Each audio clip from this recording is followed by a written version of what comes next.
നിങ്ങളുടെ salary return file ചെയ്യുമ്പോൾ നിങ്ങൾ ടാക്സ് അടയ്ക്കേണ്ടതായിട്ട് വരും. അത് എന്തുകൊണ്ടാണ് എന്ന് പറഞ്ഞുതരാം. ഇൻകം ടാക്സിൽ 2 റെജീം ഉണ്ട്. ന്യൂ ടാക്സ് റെജീമും ഓൾഡ് ടാക്സ് റെജീമും.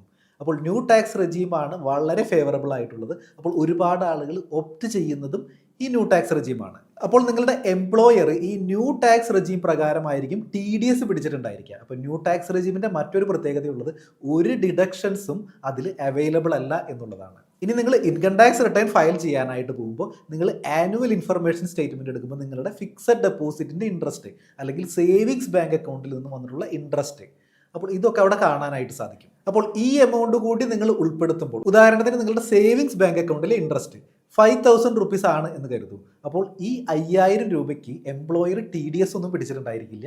പക്ഷേ നിങ്ങൾ റിട്ടേൺ ഫയൽ ചെയ്യുമ്പോൾ നിങ്ങളുടെ ടാക്സ് സ്ലാബ് അനുസരിച്ചിട്ടുള്ള ടാക്സ് നിങ്ങൾ അടയ്ക്കേണ്ടതായിട്ട് വരും. അപ്പോൾ റിട്ടേൺ ഫയൽ ചെയ്യുമ്പോൾ പ്രത്യേകം ശ്രദ്ധിക്കുക. ഇതുപോലെ സേവിങ്സ് ബാങ്ക് അക്കൗണ്ടിലെ ഇൻട്രസ്റ്റ് അല്ലെങ്കിൽ FD ഇൻട്രസ്റ്റുകളൊക്കെ വരികയാണെന്നുണ്ടെങ്കിൽ അത് ഉൾപ്പെടുത്തിയതിന് ശേഷം ബാലൻസ് ടാക്സ് തീർച്ചയായിട്ടും അടച്ചുകൊണ്ട് ഇൻകം ടാക്സ് റിട്ടേൺ ഫയൽ ചെയ്തെടുക്കുക. ഇതുപോലുള്ള finance and tax updates miss ആവാതെ കാണാനായിട്ട് നമ്മുടെ ഫ്രീ വാട്സ്ആപ്പ് കമ്മ്യൂണിറ്റിയിൽ ജോയിൻ ചെയ്യാം. ജോയിൻ ചെയ്യാനുള്ള ലിങ്ക് ഞാൻ ഫസ്റ്റ് കമന്റ് ആയിട്ട് പിൻ ചെയ്തിട്ടുണ്ട്.